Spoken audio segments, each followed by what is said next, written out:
Good evening and welcome to गना shot. गना shot में आप सबका स्वागत है। वणक्कम, गुड इवनिंग, सत श्री अकाल एंड जय हिंद। आज हम बात करने वाले हैं यूथ अनएम्प्लॉयमेंट इन चाइना, उसके क्या कॉजेस हैं और उसके क्या कॉन्सिक्वेंसेस हैं।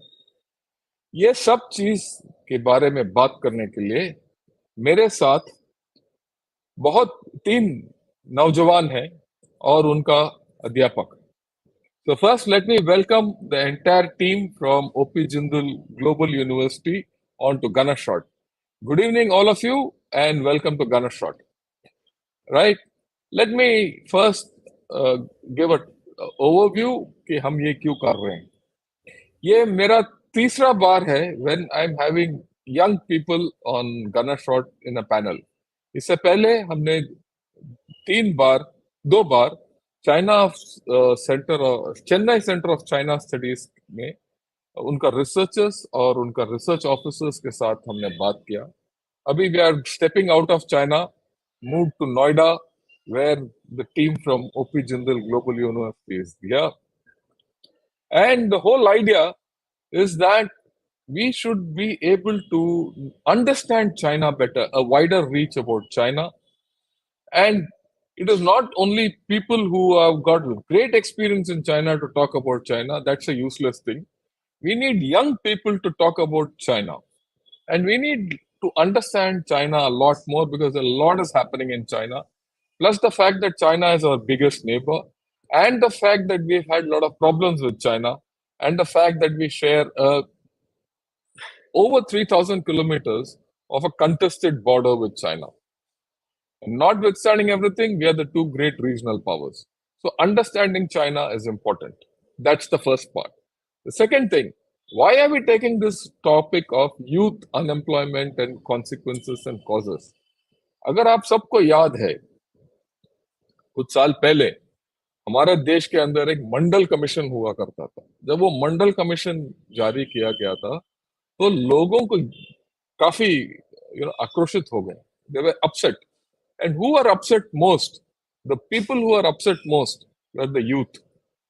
And the youth feelings put the government down. Mr. VP Singh's government came down because of the problems which came forth in the Mandal Commission.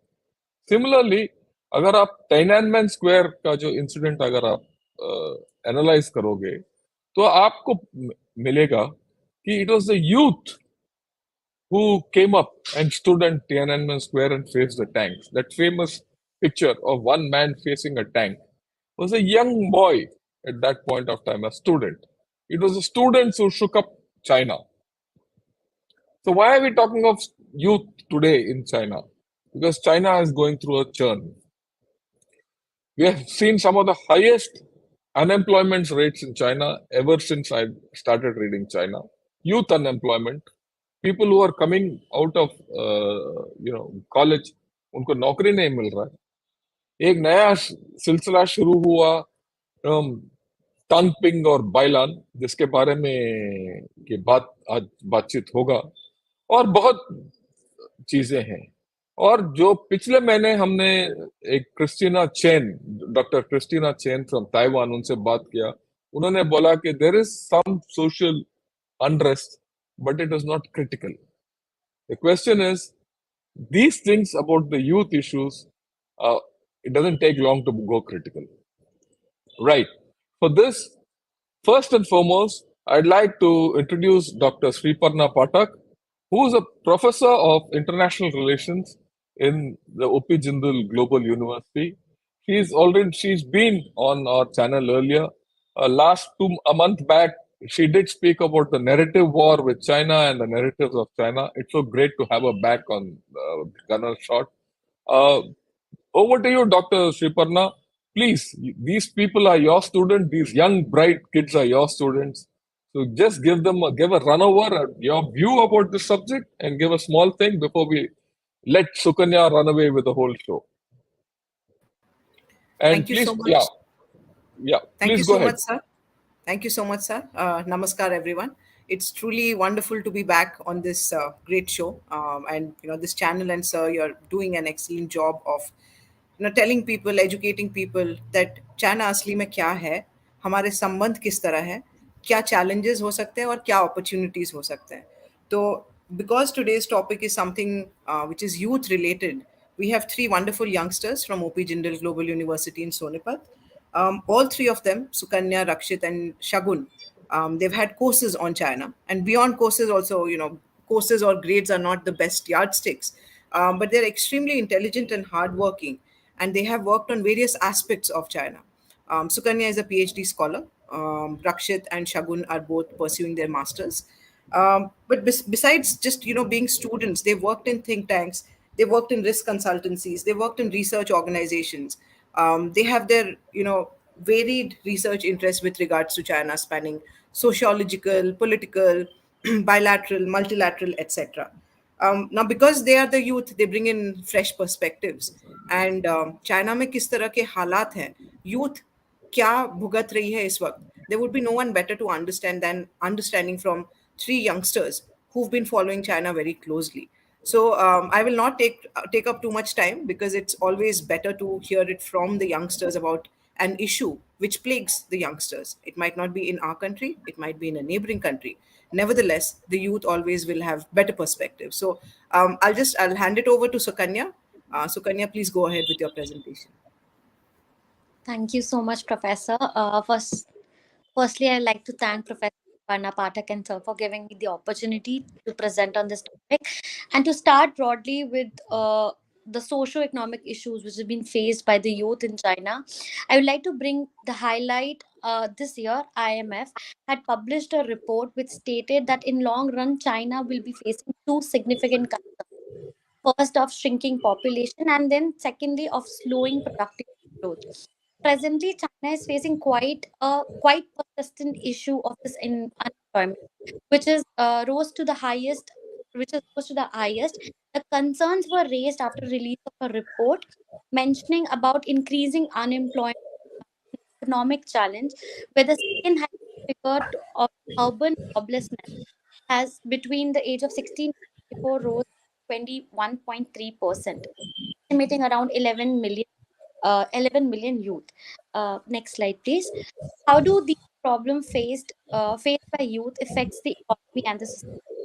Last year, Xi Jinping emphasized and called urban youth to seek employment in the rural, and the notion which he brought forward was to revitalize the rural economy, which is quite similar to what happened was taken by forward by Mao Zedong, where he exiled the tens of millions of urban to the outlying regions of the country, which is seen as a quite similar proposal which he has proposed to encourage youth to move to Guangdong province, and which is one of the wealthiest province, and where there are a lot of giant manufacturing units, and which estimates to take in 3 lakh jobless youths to travel to this rural side of the country.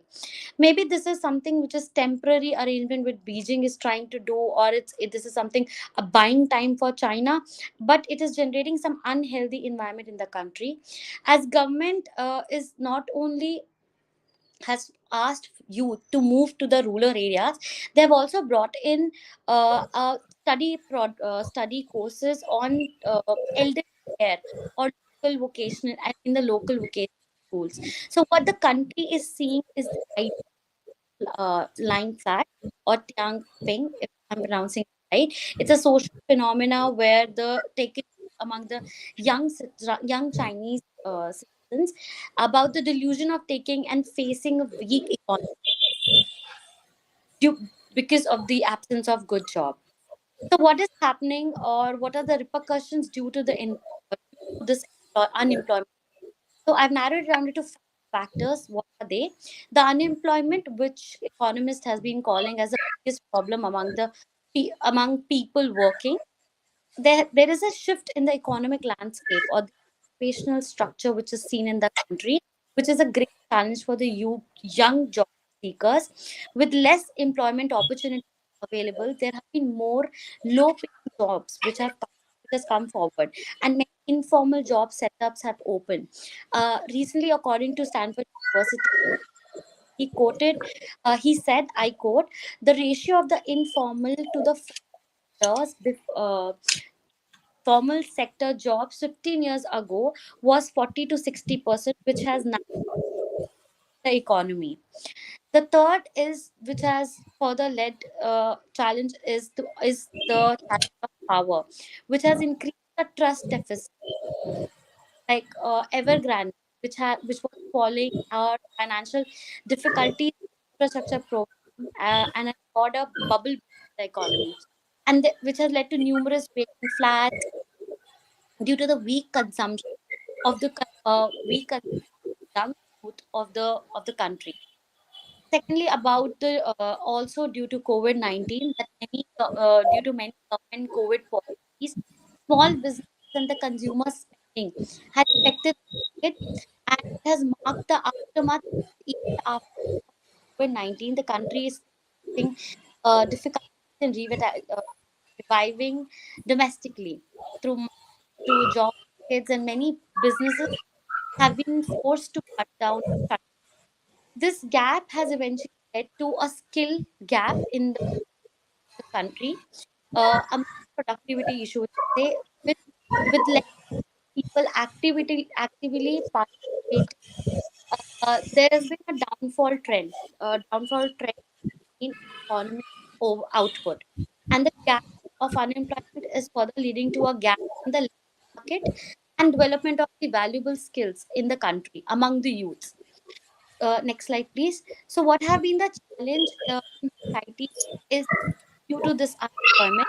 The four factors, and the most important one about is the demographic unbalance. Uh, in the age between one of the population, that is around 400 million people, will be by 2035, which creates a more greater demographic imbalance in the society. Is not but a consistent issue in the country. The youth unemployment is not something which is just came in been there due to the government's own previous policies. We heard or known about that later long fewer or one child policy, which now they have changed it to three child policy.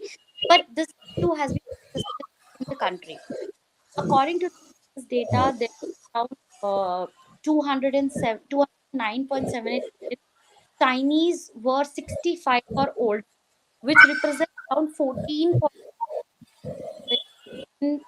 last year, which represented, yeah, last year. So this youth unemployment, the impact, this demographic division, the dynamic of the country will be and is affected. One of the is expert, Liang Jiang Sang, if I'm pronouncing it right. He suggested that demographic the term bomb for China. The bomb will have a more worst or a bad repercussion. Like the second challenge of the unconventional choices these youth is making. Uh, with the one who had good education backgrounds and have great degrees and great good, but with long working hours and high living costs, and they don't have a choice to make for the job, in their job search. They are left with no choice, and but they're living with their parents now. And as per the report, 1 in 5 Chinese youth are out of work, and a notion of full children, meaning the young children who do the full time jobs, who don't do full time and live with their parents, has come up in the society. The third challenge is about an impact on the GDP. So, according to stats, it said that the consumer contribute as like consumers in China contribute to 1/5 in urban areas, but it has seen a downfall trend in the country. And lastly, and one of the important is about the health issue which we are facing. That due to the less employment ratios, less employment opportunities, this has led to youth trust and the disillusionment of a social unrest among youth, and has raised concerns of mental health. among the generation, among the struggle of anxiety, pressure from the family. Next slide, please. So, or what could be the forecast or what be ahead? What's going to happen is that the problem of unemployment has been raised and has been and China. What I see and what I understand that the government, the society asking the youth to travel to the rural might create more capacity again in the economy. Because when the country releases the data of unemployment, it is mainly focusing about the urban unemployment, not talking about the rural unemployment, the problems with the rulers. So it might create again the and it is not has been there, and we have seen historically we have seen. Secondly, with this unemployment, youth might start traveling. We might see because domestically they might abroad. Third, which I felt that is that it might increase the anger against the government because of the less job, the more anger will be there against the future ruling of. And what can be done or what can be tested, like who can suggest, but then still is that the China and should open up with more policies within for the country, for the domestic growth, the opportunities for this youth, uh, policy for this youth to wrap down and bring them to the country instead of having more and more industries or countries capacity expansion, then to grow within domestic for the youth. And that's all. I'll end my presentation and I'll be happy to discuss further. Yeah, I think आपने बहुत अच्छी तरीके से बताया. I know the audio was a little weak, but that's okay. That these things happen. Technology has got its limitations. Sukanya brought out very many things, but I think the most important thing which she's brought out is that fact that 20% of the youth are unemployed. 20% of the youth being unemployed, one in five educated youth being unemployed, is not the best of things to happen. And add to that, ये बात ये भी है कि ये unemployment ही नहीं है. The jobs they are getting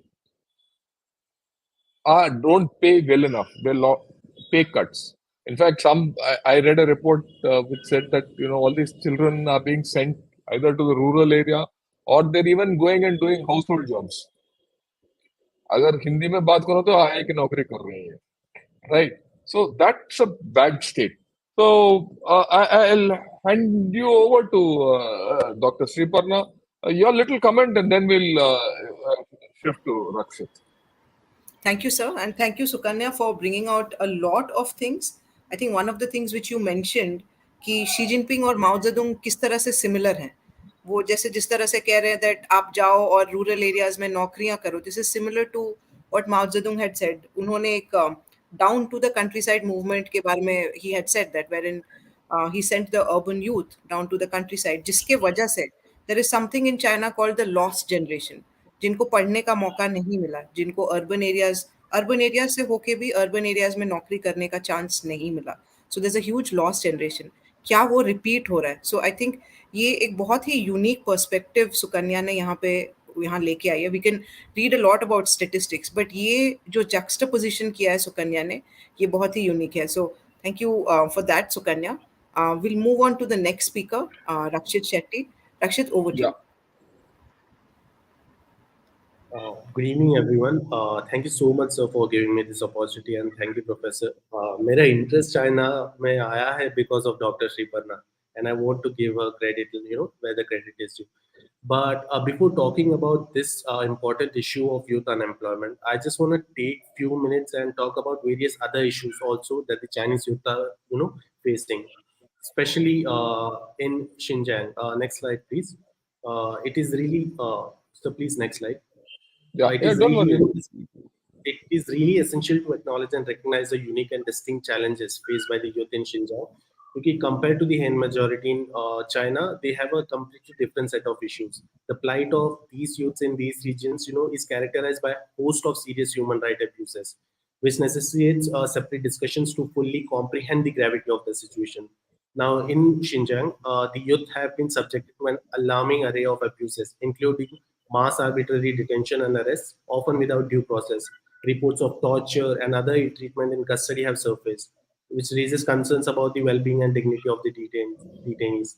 Enforced disappearances have been reported, further increasing the anxiety and distress experienced by both the youth and their families. Additionally, the region is under extensive mass surveillance, which infringes upon the privacy and freedom of the young population. Cultural and religious erasure campaigns have attempted to suppress the unique identities and heritage of the Uyghur youth, leaving a profound impact on the sense of self and belonging. The Chinese government's policies have also led to the separation of families and forced returns to China who wanted a safe life abroad. They tortured their parents, their relatives, and forced the people who settled abroad, particularly the religious minorities, to come back to China.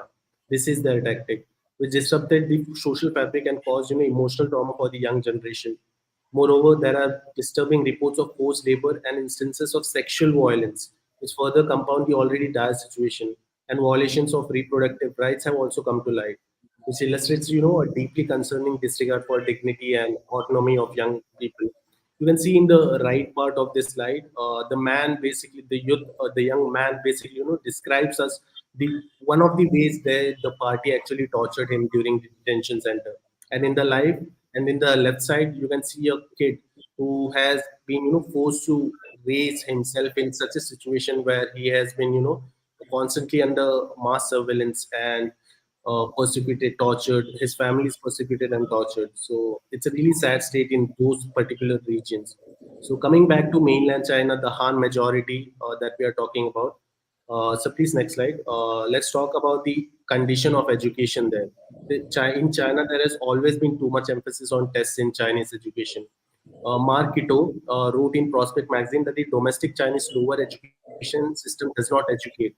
It is a test center. And in rural China, where we have lived for 7 years, he writes, it is also an elevation system. They produce winners and losers. Winners go to college or university to take business studies, whereas losers go back to the farm or the local factory their parents were hoping they could escape. High dropout rates and school weariness in China.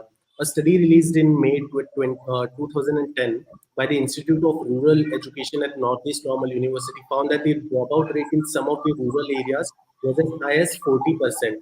And another surveys of 17 junior high schools in 14 counties in 6 provinces in China found that even in relatively prosperous areas, the dropout rates could sometimes hit 40%. And this report attributed the high dropout rate due to school weariness, that is fatigue and distress caused by rote learning and cramming. Teen suicides in China linked cutthroat to school system. In a new blue book published by Chinese non-profit organization 21st Century Education Research Institute, researchers have closely examined 79 elementary and middle school suicide rates from 2013 and found that almost 92% occurred after a teen had endured stress associated with school. In some cases, an argument with teacher. Some 63% occurred in the later half of the school year when students usually experience more stress due to high school and college entrance exams.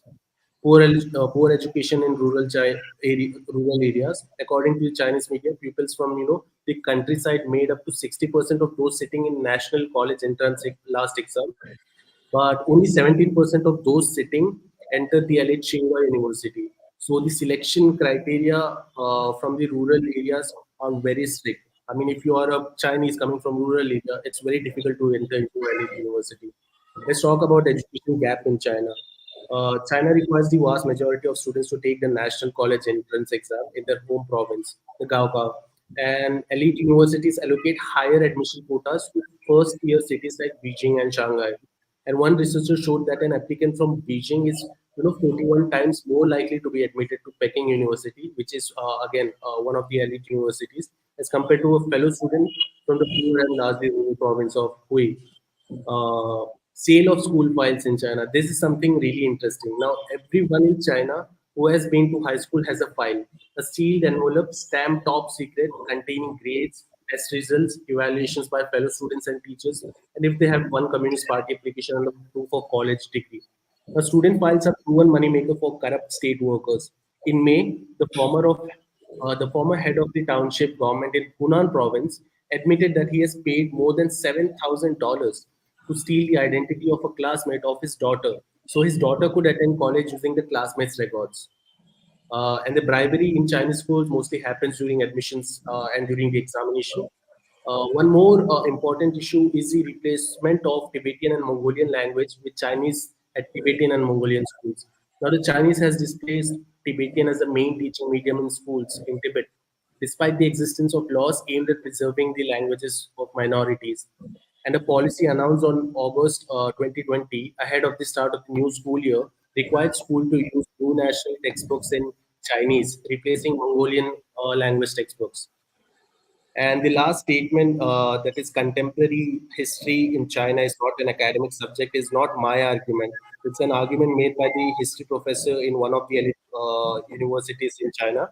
He mentions how the Great Leap Forward and the Cultural Revolution and many of the main narratives within Chinese history have been omitted from the textbooks, and how repressions and persecution of minorities and a generation of historically inaccurate narratives have been created to substantiate and justify CCP's agenda. So please, next slide. Let's talk about other issues also. Shagun will give a more brief on these things. Toxic work culture. I'll just go through it. Moonlight clan. Basically, what this term means is this term was coined in Taiwan. This term means that the youth in China are financially broke at the end of each month. An estimated 40% of young singles who live in Beijing, Shanghai, Guangzhou, and Shenzhen are living paycheck to paycheck, according to a local report. There have been instances where interns have been, exploited. And I'll give you one instance. On December 2021, a 23-year-old Indo employee collapsed and later died while walking home from past midnight.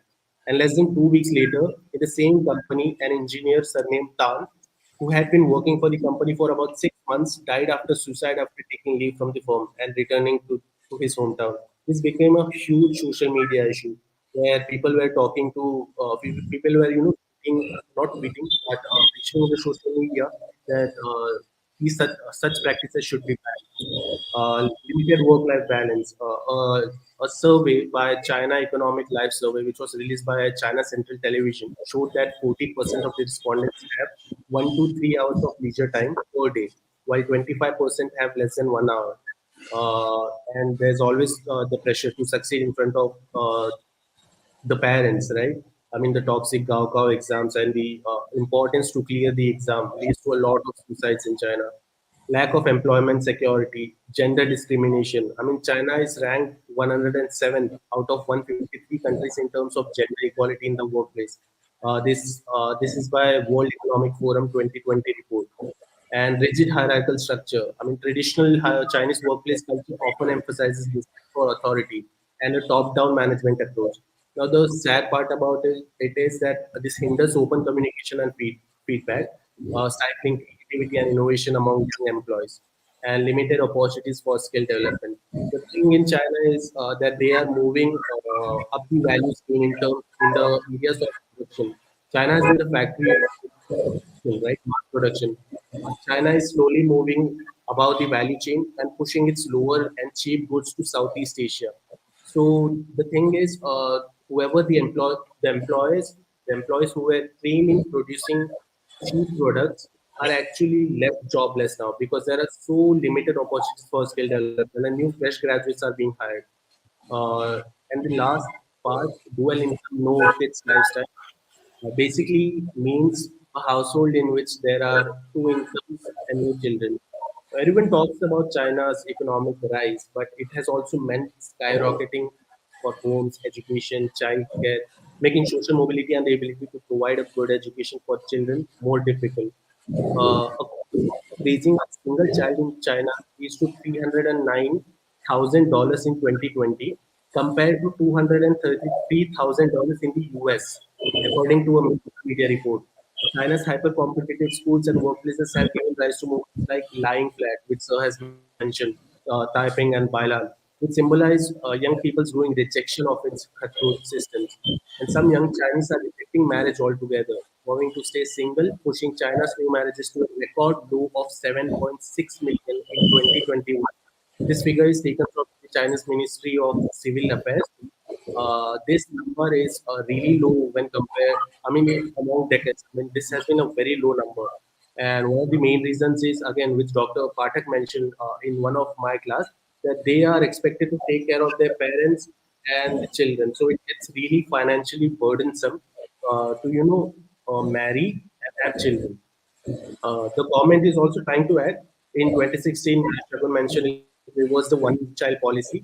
In 2018, a professor actually proposed to tax the couples, DINK couples, double income, no kids couples, which triggered a wave of online criticism.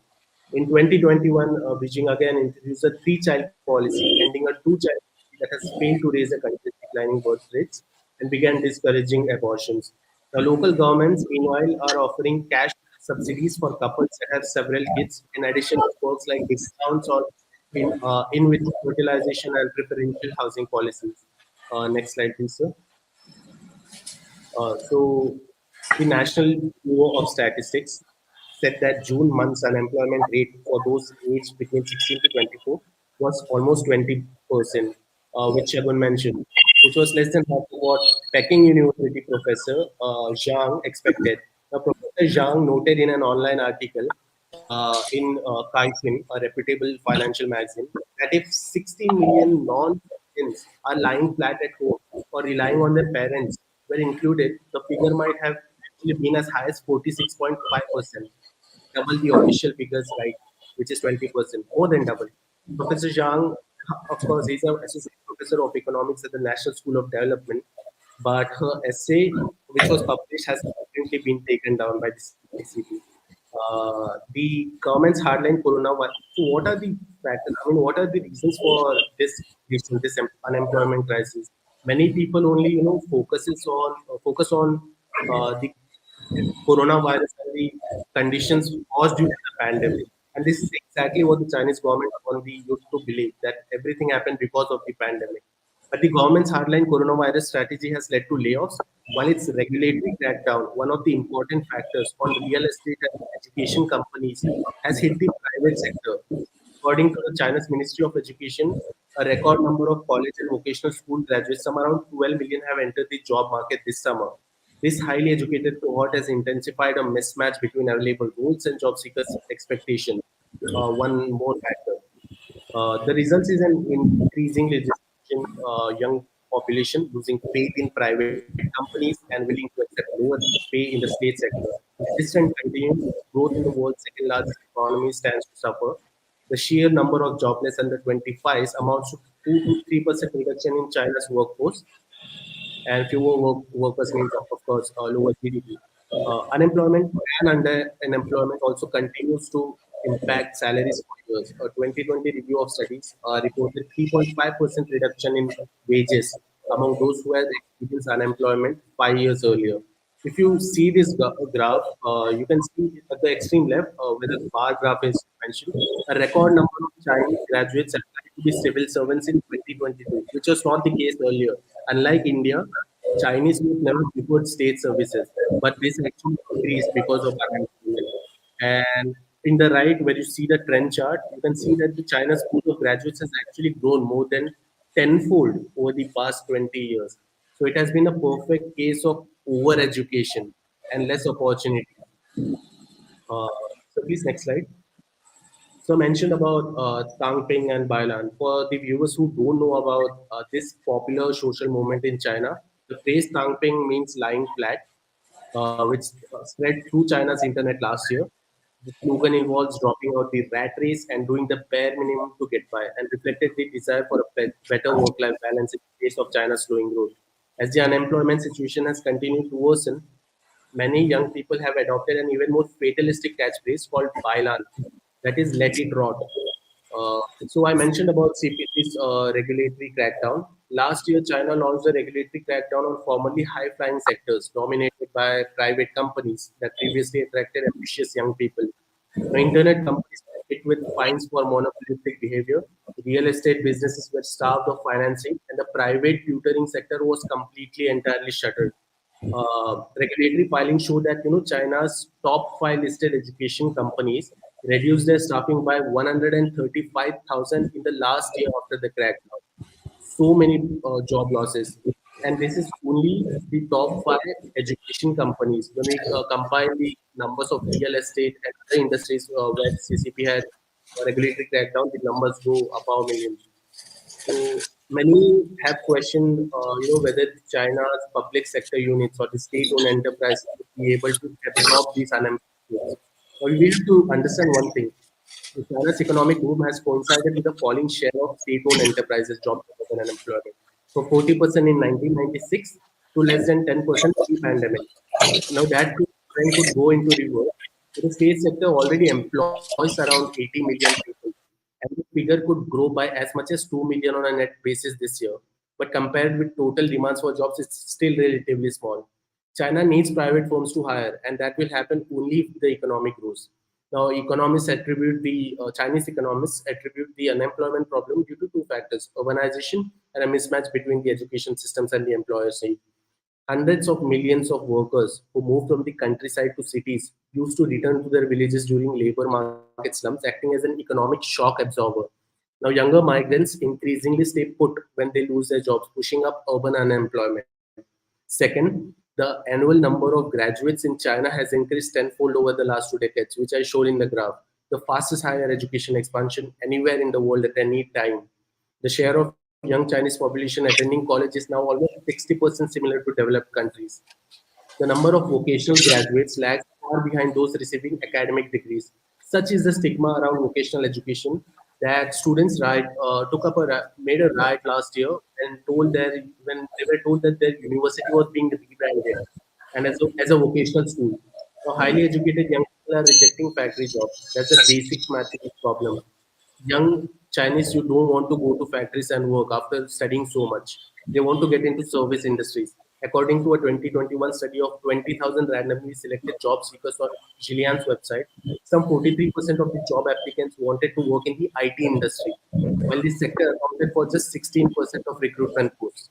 Half of the job seekers had the bachelor degree, but only 20% of the jobs required one. This is a compelling evidence of education, which I mentioned previously. So please next slide. As you can see in the left chart also, the youth unemployment is climbing despite economic recovery. And the jobless youth, when compared to different nations, China's official recorded figure still ranks below India. But when we take the Zhang's numbers, it actually shoots up to 40%, much number. Please next slide.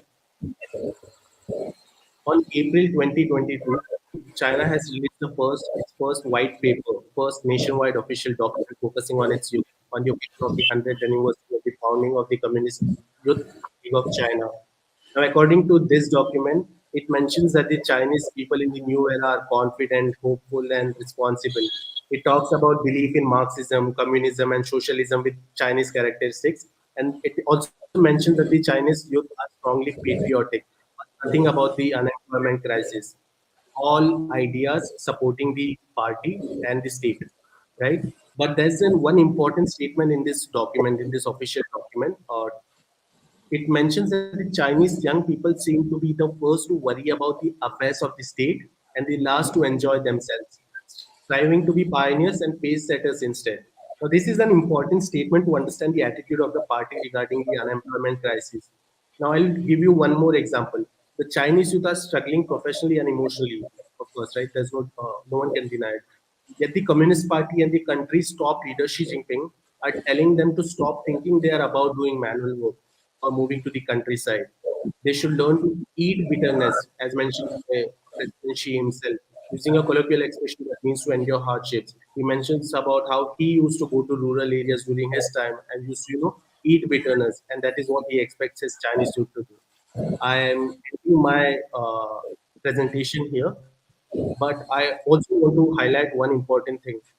There has been a survey of the top institutes, top five universities in China.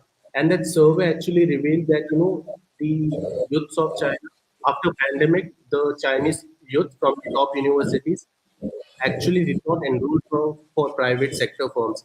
They enrolled for state services firms. I mean, the intellectuals, top intellectual students of the country.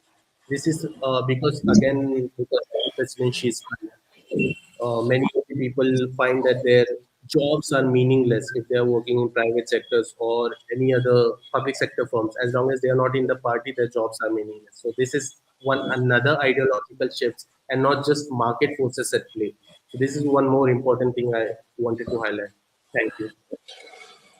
Thanks a lot, Rakshit. I think you covered a lot of ground of major issues which actually you have conveyed. First, China is changing, so the conditions are changing there. The conditions are becoming tough. It's no more that manna of heaven that you feel that you go to China and you get job and everything is coming right and nice. That's not happening.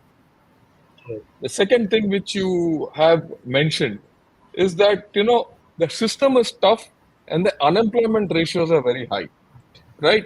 And for a person who's put in a lot of effort and gone through a very tough system to become a graduate and then finds himself unemployed, then the level of disappointment will only increase. And that will lead to social unrest. Whether that social unrest keels over and bubbles over is a question which we'll have to see in the next thing. Then, of course, you brought out the issue of Xinjiang, but Tibet is equally bad. Whatever they're doing in Xinjiang, they've done it already in Tibet, and there are a lot of problems in Tibet to the extent that uh, children as young as 5, 6 years are being taken away from families and being kept in separate this thing.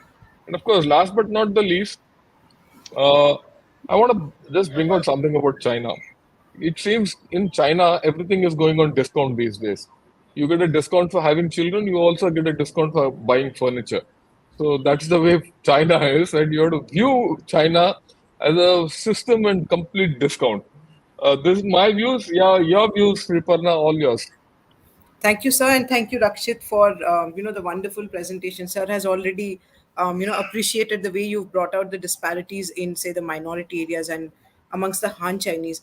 Two things which I just wanted to say: because of these weird policies and the weird societal conditions which have emerged in China, an actual reversal in human evolution is happening, wherein children or the youth decides to be full-time children, wherein they don't want to work and continue relying on their parents. Human evolution has been such that after a point of time, after children are educated, they move out, they have their lives of their own, etc.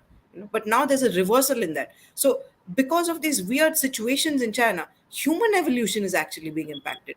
Secondly, you mentioned as to how the cow is a very difficult examination. It's the most difficult exam in the world, followed by UPSC. But then UPSC is for the people who want to go in for the job.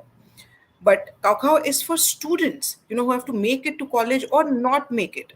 So as you said, winners go to college, losers go for menial jobs. So because of this, a lot of wealthy Chinese people or their parents would rather send their children abroad for education. So there's a brain drain is actually being promoted.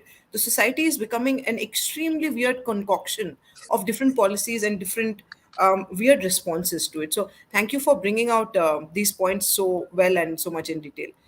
We move on to our last speaker, who's going to, as Rakshit mentioned, who's going to talk more about the work culture and how it's getting toxic. Over to you, Shagun. Thank you, Professor. Thank you, sir. Like, it's a great opportunity to be here. So, like, the things that I want to cover here is a bit more in the cultural aspect, like, and more related to the youth. Like, how do they use social media in order to like express their dissent?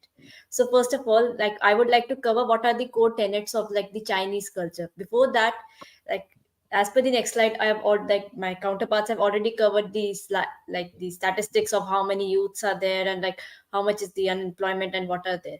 So, like, can we go ahead and like talk about the five pillars of like what is the Chinese society? So, like, can like after this slide, sir.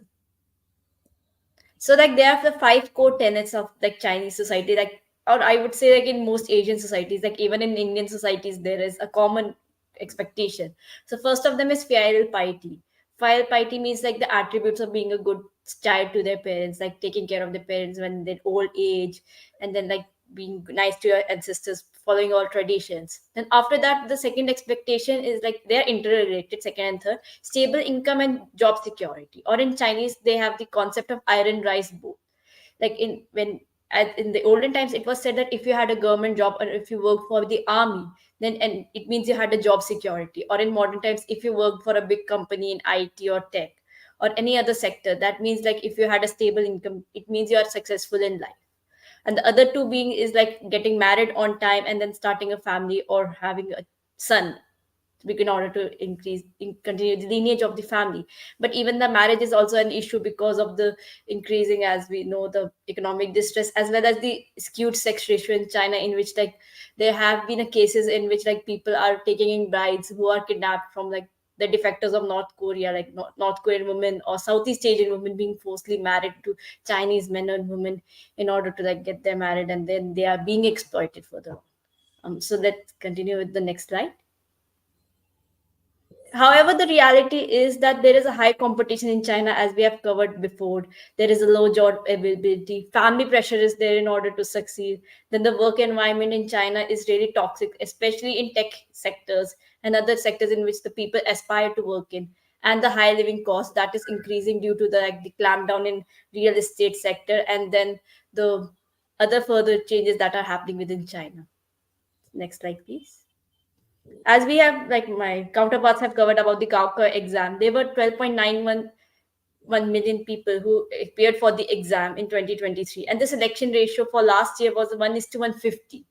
And the acceptance rates for the like these top three universities, which are like estimated by Bloomberg, is around 1%. Apart from this, there is a one more another exam that is taken at the high school level, which is called the Zhang Hao, in which students who are like take part in an exam in order to go either to a regular high school or to a vocational high school, and in which there is a pressure like on the like these young 15-year-olds, whether they, because of the stigma that vocational high schools mean like they are going to have a less life, they are prone to more bullying, and then they will earn less as compared to those who go to regular high schools, because those students who go into regular high schools are the ones who are appearing for the Gaokao exam. Next slide. And as like my partners have like the counterparts have on the panel has covered, like because of the graduates have been increasing for the first time in the class of 2023, there are more postgraduates and doctoral students who are joining the market than the undergrads. And it's like a surprising figure for the first time in China, that there are more higher graduate students, like graduate and doctoral students, who are joining the labor force as compared to the undergrad students. And the competition is really going to increase with the very less number of jobs that are available as compared to the number which is there. And the sectors that were majorly impacted that were covered before were like real estate, technology, entertainment sector, especially in 2021. Then there was a milk wasting controversy, which led to a lot of clampdown in the entertainment sector and subsequent streaming services, in which like musicians and actors are not able to promote, and then like aspiring actors are having like getting challenges to join within the industry, especially within the as well as the higher nepotism that is there. Then the two interesting cases that I want to talk about here is the private tutoring and the esports. The esports one is like has been a recent clampdown like over the years, with the Chinese government trying to reduce like the screen time and like having students to like log in their IDs if they want to like play games during the night hours. And it is an interesting case, especially with the fact that the Asian game is coming this year, and for the first time, esports is going to be a proper medal event, in which like China internationally has been scoring great number of trophies and prizes in like global tournaments, and have been competing with their East Asian counterparts in South Korea and Japan, who are also equally great in accolades. And now I would like to cover the case of private tutoring, which has been a very huge concern in China, where like because of the high competition, like parents like they spend more than 50% of their paychecks in private tutoring. And the new policy that was introduced called the double reduction policy, or Shangjian, in which like tuition centers were not allowed for those students which are targeted for elementary and middle school, and the tuition centers which are available, like the limited ones, they can only operate during the normal academic sessions. They're not allowed to operate during the holidays. So in which like about like the 124,000 companies which were operating in China, even those who were like listed in the stock exchange, crashed overnight, and more than 80% of the companies went underground. And the remaining tutors that are available, they have been operating in underground through messaging or by word of mouth. And like the high quality tutors which are available, there have been cases that they have been booked for the next 5 to 6 years. Like parents are also being like concerned that due to the increasing competition that is there within the country, like how can their child is able to excel, like especially they're looking for tutors like in English language or maths or even other foreign languages, so that their child could get a head start as compared to the counterparts. So in the next slide, we'll talk about the government response that was there. Like my counterparts have covered that a lot. But another thing that I would like to cover is the blame shifting that the government has been doing, and the 1 million intern program that they have introduced. So the blame shifting is not only done by the Chinese government or and by Xi Jinping in his statements, but also by the Communist Youth League, who criticized the youth in a series of social media posts in Weibo and other sources that they should like stop being too picky about their jobs and urge them to put aside their pride to do manual labor. And another is the 1 million intern program, in which like the Chinese government in 2019 started to give incentive to these big companies that they should hire at least 1 million graduates, so that they could take part in internships for a year, and they provide them subsidies by like through stipends or other relaxation in working policies, and very much more to like it's more like a stopgap or a temporary measure for the unemployment issue that is going on. Next slide. Now we will be like talking about the corporate culture. Like I've like the three case studies that I've taken is of China, Japan, and India. So like first of all, we will talking about the 996, that is of the China's working culture. So the 996 is refers to that controversial working culture, especially it's common in tech companies, where employees works for 12 hours from 9 a.m. to 9 p.m., 6 days a week. That makes a 72-hour work week, and often without very little to no breaks.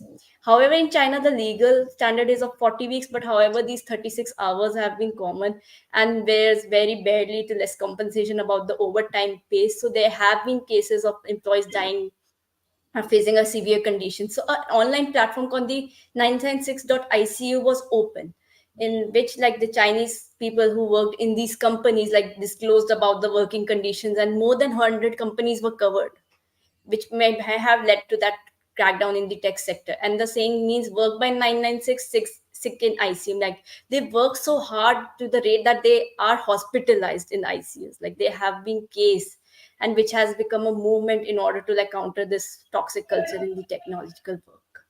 Now I would like to talk about the Japan, which is called karoshi. Karoshi means work until death.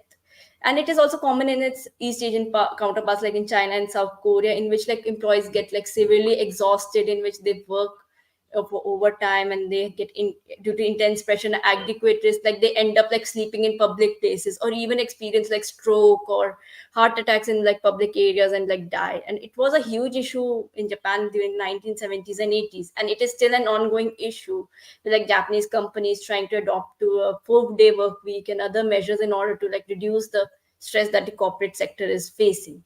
Now I would like to talk about a bit more about the Indian corporate culture. Like the Indian corporate culture is a bit tricky from my point of view, because it depends on the company that you're working for, whether it's a startup or it's a multinational company. But from common observation that I have seen is that even Indian employees also like feel very like overworked with the burden that they have, because a lot of the companies work in the international, so there is a lot of concern of working in night shifts and other irregular timings which affect their body clock and health cycles, as well as of the like there has been cases of like harassment and other issues. So like in Indian like corporate culture, it's a bit more of a mix of like the Asian and the Western work culture.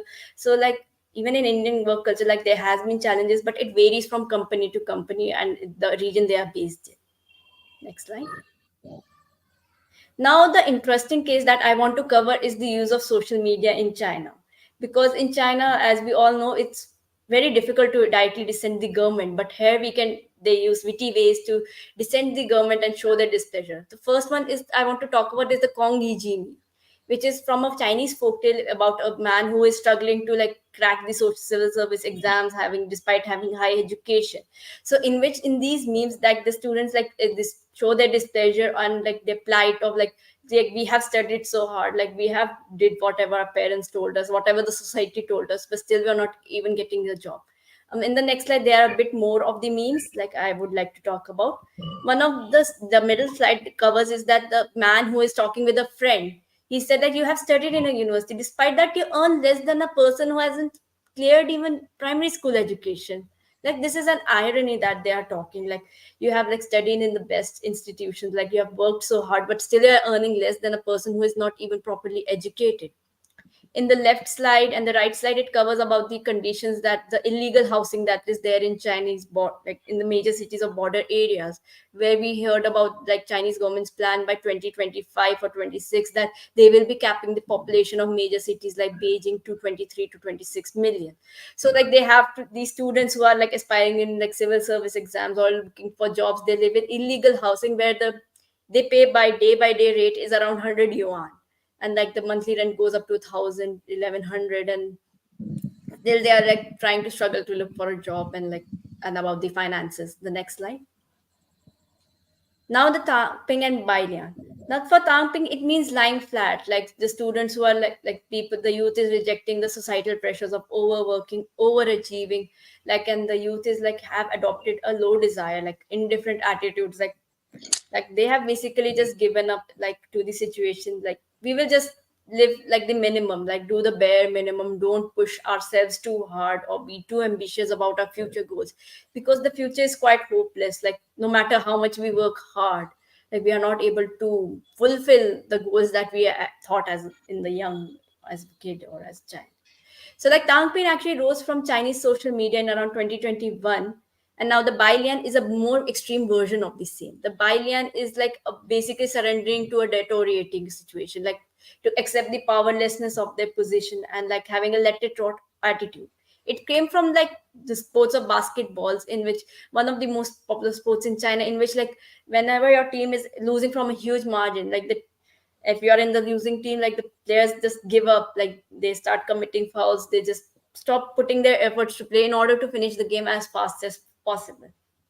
So this letter trot approach is like the youth is like since there's high unemployment, I won't look for a job, I will just like look for a simple means of life, or like just stay unemployed, like voluntary, like they have taken unemployment because of the economic and the social distress that they have been going through. Next slide. Now, the interesting case study that I would like to cover is like there have been a cases of new trends that have not emerged only within China but also outside China in other parts of the world. So the first case is of that of the full-time children that have my counterparts have been covering a lot. That is the full-time children. Like the another aspect that I would like to cover is like the satisfaction that these full-time children have been saying. They say that their parents who have been in retirement and left living alone, they're able to spend more time with them as compared to them when they were looking for jobs or when they were in the city. They just come back home, take care of their parents, like perform their duties and like get a stipend from it. And in China, like there have been platforms and other forums where like these full-time children are like sharing their experiences and like try to make their videos and like Douyin, that is the Chinese version of TikTok, and trying to getting a alternate income for it. And if there was a trend like I saw earlier this year that is called a stay-at-home daughter and stay-at-home girlfriend that I've seen on TikTok, on like Instagram reels and Twitter, where like these full-time children are like sharing their mostly in US and all, in which like they have been like showcasing their vlogs and all. But that's a bit of a different debate, because that is more of a case of like privilege rather than unemployment, where it is in China. Next slide, please. Another interesting phenomenon that we could see is the trends of quiet quitting and loud quitting. Like quiet quitting was very popular in 2022, in which like the people just like tried to start performing in the bare minimum of their job, like acting their wage, as the popular saying is going. Like people like tend to like just act like minimum, like they don't volunteer for promotions, they don't volunteer for overtime, they just like the like slowly they like reduce their productivity, like by not directly harming the company. And at the end, like they just like are barred, like they are just told that they are dismissed from the company. However, loud quitting is like the opposite of the quiet quitting, in which like people they just show their displeasure, like they show express their frustration, they even may even tend to take extreme measures that could harm the corporates. So that, and like express their displeasure on social media, on LinkedIn or any other employment platforms, that has become also a trend like recently, like just a few months ago, that is called loud quitting. Next slide, please. Now, like I would like to cover a bit more about the unemployment measures that have been taken in India, Japan, South Korea, and a little bit more on China that haven't covered in the slides, but I have read more about it. So, next slide, please. Like in India, as we know, like because India has the largest youth population in the world, so the government has been using a lot of schemes and all like platforms like in which like youth is able to like develop their own skill. Like the in case of India is like there is a huge youth population in rural areas in tier 2, tier 3, tier 1 cities, so they have been carrying more entrepreneurships, like more skill enhancement, so that the people are able to upskill themselves in order to employ themselves, like create jobs rather than looking for a job. So like in India, like there has been more of a like encouragement of like making their own jobs. Next slide, please. In Japan and South Korea, I would say it's a bit more closer to China. First of all, these countries are having a declining population and aging population and very low birth rates, like as like one of our panel members have covered, that they have been giving incentives to have more children. Like it's common in Japan and South Korea, where like in South Korea's case it is projected by 2780 the country like the country like the whole peninsula could get extinct due to that very low birth rate, especially even in Japan. So like they have started to, in order to like increase the working population, rather than like, since like their schemes of like encouraging the birth rate is not working, so rather they are be bringing in more talents, like increasing scholarships for higher education. Like recently they have even offered more scholarships to Indians because of the high population that is here. Like but most common it is in Southeast Asian countries, where they have been procuring a lot of youth. Then they have started to ease a little bit the migration policies, even though it's not much of a progress, but they are trying to ease more by 2025, 2026, especially in Japan, with the working visa that they have planned to be discussed in the national diet this year, that they will lighten up the working visa by 2025. And then the high recruitment of foreign talents, like especially in huge companies that they have in both the countries. Like they have been taking a lot of youths from these countries, like especially SoftBank, which is investing in a lot of Indian startups, and Hyundai and all. Like a lot of companies are there investing in our like in these countries where there is a high population of youth, especially in India. So like in their strategy is to like procure more. When it comes to China, like recently, like to the vocational educational law, they have decreed that vocational education is equal to the general education, despite the stigma that is there for the vocational education being a bit inferior to that compared to this regular education. And like the and also like they're having people trying to mend going around the loopholes of like private tutoring. Like the private tutoring rate have increased to like 440 USD per hour. Like the private tutoring has become so expensive for parents that it's more than their own wage, but still they are trying their own ways to like let their children to have their own opportunities, like to just study a little bit more, like even though under the eye of the government, despite taking the risk, so that their child could exceed. Like I would like to end my presentation here. Like if you have any more questions, I'm feel free more to ask them here. Yeah, I think, Shagun, you covered a wide range. You've given us a good insight by comparing the systems. But what comes out from Shagun's overall presentation is that the competition for a child in China is becoming more difficult for a child to succeed. See, Japan and South Korea have gone through the demographic decline. They are on the other side of the story.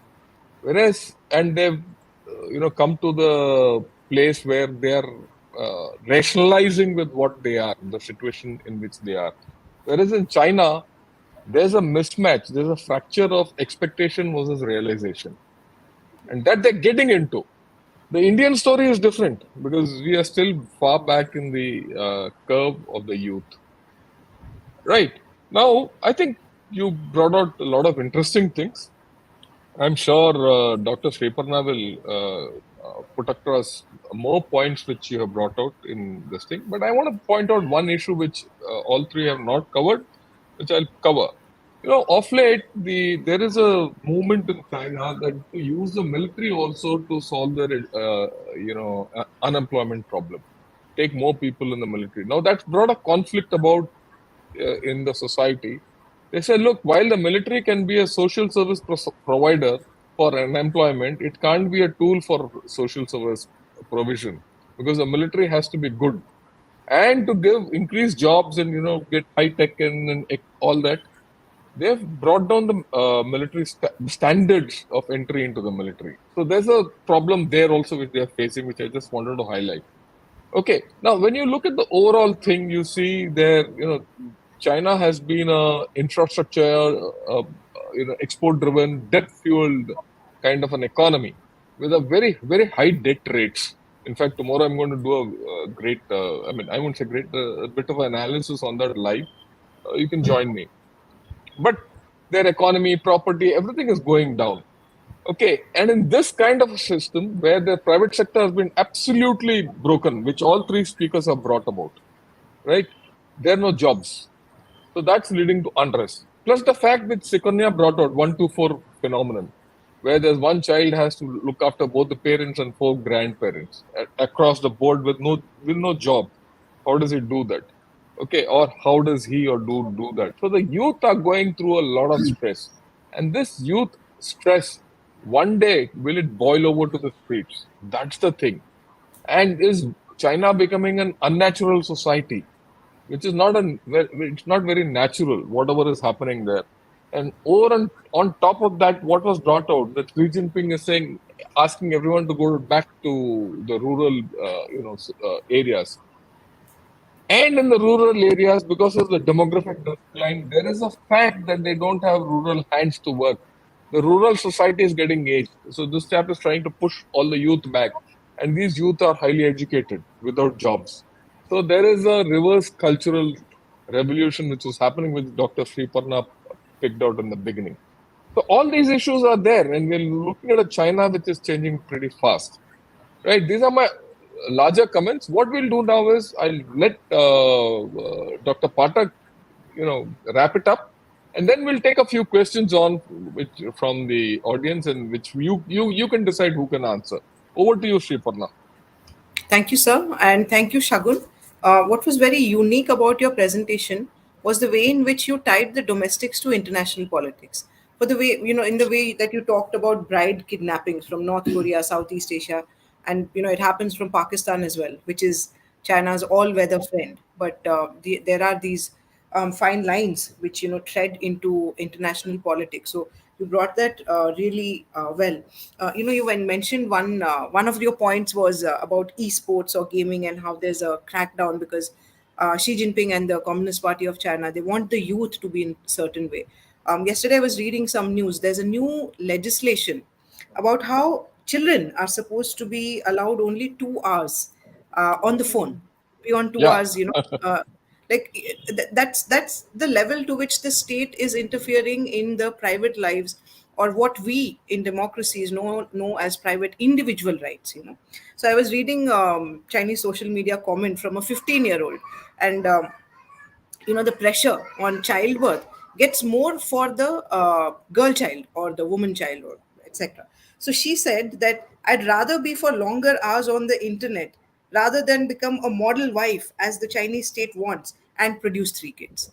So this weird societal phenomenon which has been created by decades of one child policy, wherein just one child bears the economic, political, social, cultural burden of not just her two parents, but also their parents. So, four grandparents plus two parents. That's quite a lot. So, I'm glad you brought all of these out, and the way you tied it with international politics was very interesting. So, thank you so much. I think Sir has rounded up pretty well what these three young scholars have spoken about. And so I think we can just take questions instead of Yeah, me. we'll take the yeah. I think and of course I must place it on record. Apart from my heart warms up, old heart, but feels happy interacting with young people, and I've always felt that interacting with young people recharges old people like me. And there's nothing like a good link in between, with Dr. Sriparna Pathak around.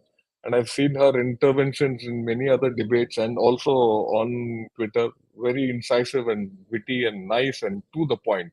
Thank you, Sriparna, for the fantastic, wrapping up on each. You've got through three good students. I'm sure they'll do better ahead. A bit of a thing. Ganesh has joined us as a member in Ganeshwar. Welcome, Ganesh. And Jyotishwar has contributed something. Thanks a lot, Jyotishwar. So kind of you. Uh, yeah, I'll yeah I'll take a few questions now. Right. Uh,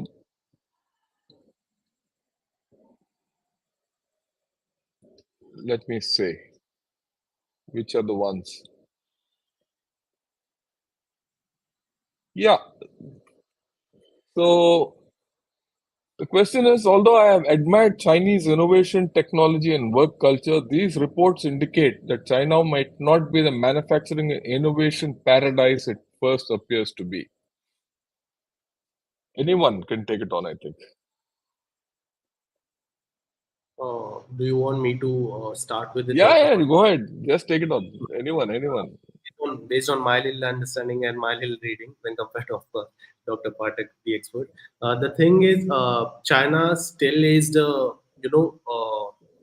master of innovation, technology, and work culture when it comes to artificial intelligence. There are a few reports that says the level of artificial intelligence and machine learning are way ahead than the level happening in the US. So China, in certain technologies, because they have so much access to rare earth metals, semiconductors, because of Taiwan, and many other technologies, they are still the hub of innovation. The only thing is they are moving from low scale or low cheap products manufacturing to a high value scale manufacturing, like semiconductors, defense technologies, and various other things. They just want to push it up. So they reach the level where they were supposed to reach by producing cheap goods and products. Now they want to push it to the Southeast Asia, Bangladesh, and various other Bangladesh and Southeast Asia, and want to move up into high scale value of production. But taking it as them as non-innovative and losing the ground would be a fault. We should not. We should collaborate with international partners and actually go ahead and beat them when it comes to innovation and technology. Yeah, I think you covered it well. Um, in terms of certain niche technologies, they are far ahead of the curve, and we have to acknowledge that. Just to say because they have a lot of pressures in their society doesn't mean that they're gone back. They are almost a peer competitor to USA in many technologies. They got one of the most ambitious space missions. They got one of the most ambitious high technology missions in terms of AI and cyberspace is concerned. And they are looking out for new energy because energy is a huge problem, and I don't think it will get solved. That's a different story altogether, right? But whether these chaps are going to be at the leading edge of innovation is a question mark because already there's a feeling in China that they've lost the AI race. Those are a lot of thing on the AI. They've not hit the high water mark in the AI race because the way AI has proliferated from USA is something phenomenal. And in terms of the chips, also they're on a back foot. So overall, well, if you look at USA, China technology, USA is still ahead of the curve. But if you look at China by itself, it's pretty high up there. So that's where it is. We can't be disparaging about it. Okay. What is it about the Chinese cultural norms that makes their society so submissive? You'd think there'd be more of an uproar or uprising in a society that's subjected to this much stress oblique oppression. I'd like Dr. Sriparna Pathak to take it on because she lived in China and she'll give a better view of this. Thank you, sir, and thank you, Rahul, for the question. The concept, I think Shagun covered this when she was talking about the five pillars Yeah, of she did society. cover it. Yeah, and Yeah. so after this, even Shagun will have a word on this. So I'll just delve a little bit into it, and Yeah. seeing is believing. So from what I saw, there's a huge focus on discipline, and discipline in various formats. For example, if say you're from Delhi and you are going to say a college in Delhi University as a young 18-year-old or for your masters or PhD, and say if you have your family in Delhi, you can of course you're free to choose if you want to live in the hostel or if you want to live with your family or your parents or whoever, right? That's a democratic choice. That's a personal right. But in China, when you are in the university, you have to compulsorily live in the dormitory and share your room with 7 other people, wherein there will be bunkers in each room. That is to discipline. You need to understand there's a discipline. Lights will be switched off in the dormitories by 9 p.m. It doesn't matter if you are a late night reader like the way I am. You just have to be asleep by 9 p.m. These are personal rights, and some of these had even led to the Tiananmen Square protests, when the students were like, this is too much interference of the state. Of course, they didn't want that, but it has continued. And I saw this. So there's a huge component on discipline. So, but do Chinese people not protest? They do, because we human beings are just created in a way to protest. The state quells the protest, that's a separate thing. Last year, there was the white paper revolution, because of which the Chinese state had to end the 3 year lockdown. What happened was that in Xinjiang, because there was a lockdown, when there was a fire, it broke out, a lot of children died. Now, these were single children. Chinese people have been forced to just have one children for, for quite a long time, for decades. Children anyways are, they are a family, and you cannot ignore them. But when you lose that and your only child, then that strikes a chord. And despite the fact that it happened in Xinjiang, why did the fire brigade not reach there? Because there was a lockdown, as simple as that. Chinese people came out on the streets across the country, and they held a blank paper. Let me see if I have a blank paper. They just held it up like this, which meant that I have nothing else to say to you, but I will protest. I don't know what to say to you. And that was a message to Xi Jinping and to the CCP. They do protest. They have their own unique ways of protesting, because the right to protest is not a democratic fundamental right the way it is for us. So they do protest, because these things, when they do get a bit too much, they do protest. They are also human beings, but they have been disciplined for years, and it's state control education, state control media. Facebook is not allowed, so that Chinese people, just the way we do not understand about dissent. They cannot mobilize the way we mobilize over internet over certain issues. So because of that, relatively, if I were to compare the Indian youth and the Chinese youth, they would be seen as submissive compared to the Indian youth. But they do protest. It's not like they don't. Sometimes they are just, when it gets too much, they're like, we don't care, because marna to aise bhi hai, aise bhi marenge, वैसे भी मरेंगे, उससे अच्छा protest करके मरे. So something of that sort happens. So Shagun, if you want to add a few Yeah, things. yeah, Shagun, she has given an insider's view. Shagun, you give an outsider view or a younger Yeah. view. Well, Go ahead. like as we have seen, like in recent times, like since in China, like dissent is like they take a more of a wittier hashtags. Like even like the professor has discussed in our class, like when it came to Me Too movement, like White Rabbit, and also like it's more of a witty way, like going around like the loopholes. Like another way is to express through art. Even like professor has shared that one of in the class in the Beijing Art District, which is a popular place where people share express their views through art and all. So like in China, it's more like how to like they turn around and like get through the loopholes. That is the question. So because hashtags are being quickly censored, like even during the housing crisis when there were protests for not paying the mortgages, even that hashtag got banned. So like they have like so like Chinese people, they're more on quick thinking, like how can we express our views despite the government trying to suppress their thoughts. So it's more like of a fear, like the government is trying to curb like what they want to say, what they want to want. Like it's more like a George Orwell, like he has covered in his novel like 1984. It's more like that of a picture in China. But however, since we are humans, it's our nature to like express our own views. We will just always try our best to express in different ways. Yeah, I think that's a fair one. Um, I'd like to. Vishwanathan says, please convey my congratulations to the young research for the excellent presentation. Thanks a lot, Vishwanathan. And I'm sure your wishes come with the rest of the lot also. Sunil Gaikwad says, my good wishes are always with you. I respect your military persons a lot, and your channel should reach to more and more people. As the information you share, we don't find on any other channel. Thank you. That's the whole idea of Gunner Shot. I want to get variety. I want to get different voices here and a whole lot of depth into China, which we as a nation need to know more, and we don't know enough. Right. Okay. Yeah. Sukanya, take this on. From the three presentations, it can be concluded that Xi Jinping has goofed up with the economy and youth aspirations. What are your views? Uh, s- so what I personally think, like after, I think I'm audible now. I've Yeah, tried first class. Yeah, audible. yeah. So what you are not audible now, you make up by talking a little more. Yes, sir.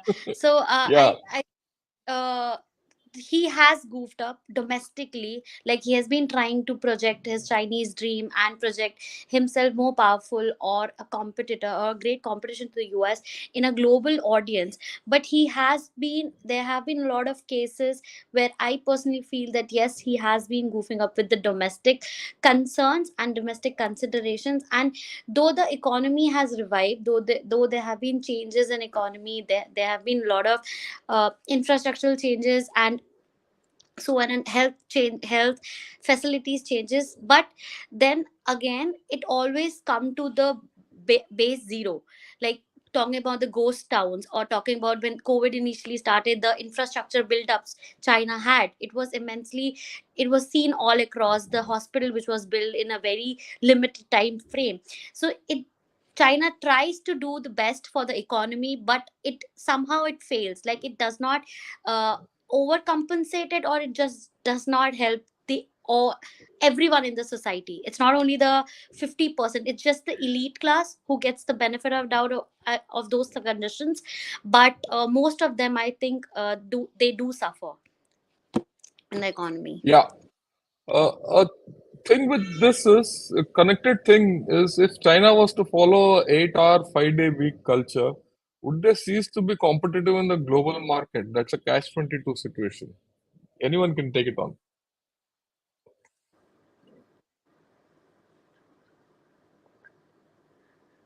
Yeah,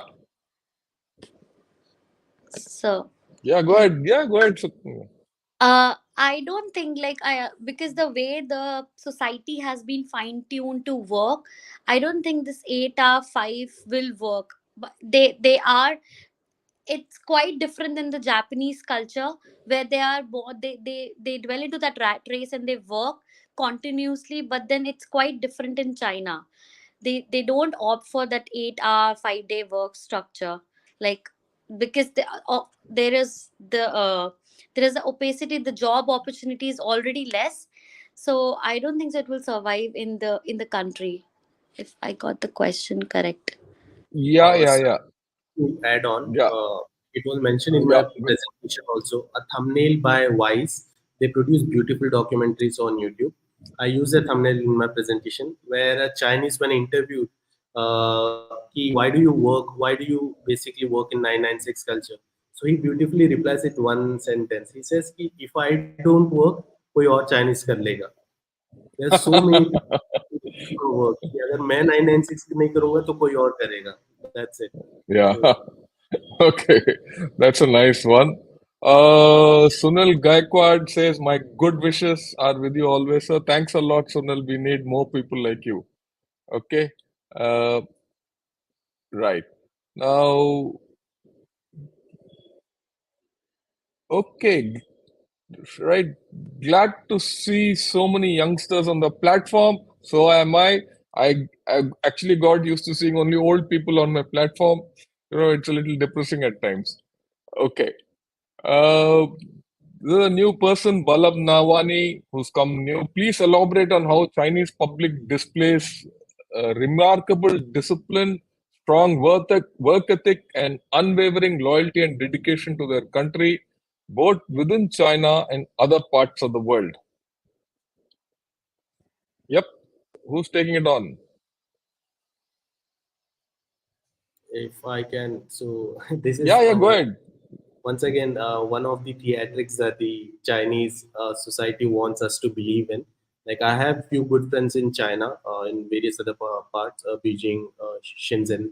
So they are just like me. They hate their work. They don't want to work. They want to party during weekends. It's not about the work culture and work ethic. So China has a beautiful art of depicting to the world what they want to depict, creating those narratives that they want to believe the world. Yeah. So again, not all the Chinese youth believe in hard work, discipline, and strong work ethic. But that again, not denying also they don't work hard, but they are just like us, people. So let's not believe every story that the party puts out in the real world. Yeah, I think that's a fair one, because there are a lot of things you have to look beyond what the official people say. Okay, what's the attitude of the youth with regards to the PLA and allied forces? Do people clamor to join them like in India, or primarily internally detest them? And for the PLA has acted against its own people many times. There are two parts to this question actually. The first part is regards PLA. The second part, which I think we need to talk a bit, which did get mentioned, that people want to join off late government jobs more, and that didn't come out very well, I thought, in the whole thing. And so, Sriparna, could you take this on, and then we can then wrap it up. Thank you, sir.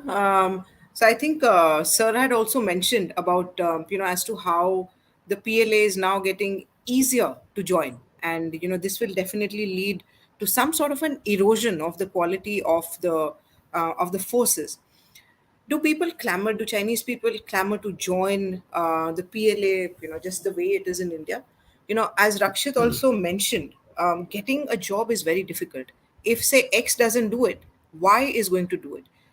If people do join the army, there are two reasons. And nationalism, I would put it as second. The first is the need to survive. You definitely will have a fixed source of income. Of course, it is very, it's very well respected. So people would want to join. And then again, there's a component of nationalism, because, as I said, it's state-controlled media. So to increase the nationalism, putting out how brilliantly the army has been working, how people are needed in the army, etc. That is required. But would the youngsters who are facing this sort of a problem be really willing to go in for such a grueling sort of a job? That is another question. As Sir also mentioned, the society is undergoing a very, very weird sort of situation wherein people, the youngsters, are tired of, after decades and decades of hard work in school, in college, and then in this job market. So now there is this new phenomenon where they want to be full-time children. They want an easier life. Would they really want to still go into the PLA? How would that look? Or how would the quality of the PLA be, if such a thing happens? Maybe it will be good news for countries like India, which have military conflicts with China. But for the Chinese society per se, the future looks a little bleak if this continues. To just add on, let me give a different perspective to what about this youth, PLA, and all, because that gives a view into the Chinese society. Uh, the thing with the PLA is that people don't want to join PLA, or people are not being sent by parents to join PLA, because अगर वो मर गया तो वो family का क्या होगा? Because China is a society which doesn't have any pensions. The social net is pretty weak. So if there's 1 to 4, which we spoke of, one child supporting two parents and they're supporting four grandparents, all of them are single children. Remember this. And you also have to remember a fact which we have not spoken of. We have spoken of young people. This is a nation which doesn't have brothers or sisters. There's no brother, no sister. It's that single child who has to support that family. So will he go and sacrifice himself for the nation? Is a big question mark, which they always have, and hence they are held back. And this differential has come about when the PLA recruitment goes into the countryside and goes to the Mongols and Tibetans and all who have more children. Say, why don't you give your children? They say, no, first you put your child and then we'll talk. That's the first thing. The second thing is why people join PLA still. Because the enormous benefits a chap gets post PLA. 2 years he has to serve in PLA, then everything is free for him in the Chinese society. It's a major social barrier which he has to break. It's something like breaking the sound barrier. And I've seen across the border when the young chaps who finished their 2 years conscription, they have a party so that they go back and the world opens, their jobs open up, their studies open up, and all that. So there's a huge dichotomy within the PLA. And that is why a system like the PLA needs political commissars to fight. We don't have political commissars, but still people fight with great nationalism. They don't have. So there is a problem with the PLA, which is a separate thing. And then, of course, then the third thing where the PLA kicks in, which I spoke earlier, is there's a question, debate going on in China whether the PLA is a social provider or a national security provider. So that is also there.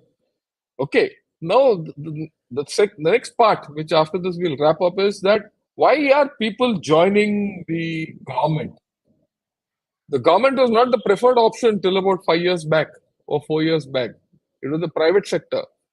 It is when Jack Ma and all these people were wrapped up, and the ed tech and the educational tech sector and the financial tech sector was broken up.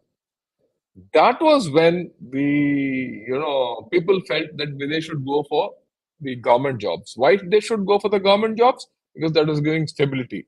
Why they shouldn't go for the private jobs? Because there were pay cuts, there were job losses and everything. This upheaval has taken place, this flip has taken place just about 2 years, 3 years back. And plus, in a society which is ideologically driven and communist driven, the idea of being in power in the government job is now going up. So they don't mind going in for a private job, a government job, even if it means less pay because it gives them more power. So these are the factors involved, and definitely for the for the youth of the nation in China, there are huge question marks. How this will play up in the future is a fact which we'll have to see.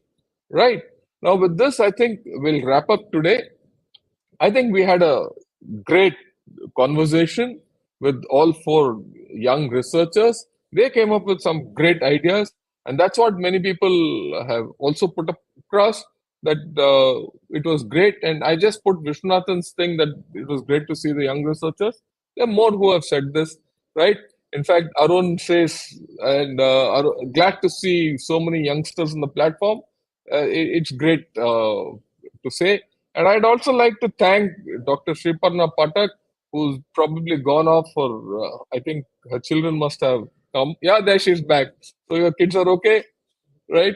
So I must thank Dr. Sriparna Pathak for this wonderful idea which she gave, that she'll get her students and come on the platform. It's always a pleasure. It was always a break from others who are coming on. And and personally, I look forward to more coming on, right? And it's an open invitation. Unless young people come on to such platforms and speak about China, we are not going anywhere. Your last word, Sriparna, and my sincere thanks before I hand over to Sriparna. My sincere thanks to Sukanya and Rakshit and Shagun for the lovely presentations they gave and the clarity with which they have approached the whole topic. Right? I can't but say something, but which I must say. It's a little emotional. Till 2020, everyone had forgotten about China, or young people had also forgotten about China. This generation never knew about China. My generation at least knew about China. And they said, look, China, whatever happened in 62 happened. Let bygones be bygone. By doing whatever whatever Xi Jinping did and company did on 2020 in Galwan, the youth of this nation have now started looking at China through jaundiced eyes. I think there's a huge strategic mistake which China did by doing what it did in the thing, because they have actually handed over the torch to the next generation. And that was apparent to me today when these three youngsters spoke. So over to you, Sriparna, and you wrap it up, please, and then I'll just say thank you. Thank you so much, sir, once again for having us here. And as you said, the interest in China is increasing thanks to channel like yours and thanks to very highly knowledgeable voices like yours. I'm glad, these three wonderful youngsters got the opportunity to be here. Thank you so much, Shagun, Rakshit, and Sukanya. It's been an absolute pleasure and an honor to be on the show again. And we look forward to more collaborations, sir. Thank you. Thanks a lot. And last but not the least, my sincere thanks to OP Jindal Global University, School of International Relations. I'm looking forward to more collaboration on this with all of you. And thanks a lot for all those who have watched and this program today. And I'm sure you'll send it across to more of your friends, because it's always good to give a lot of encouragement to the next generation. With this, thank you, good evening, and Jai Hind, and have a great night. Thank you, sir. Thank you, ma'am. Bye.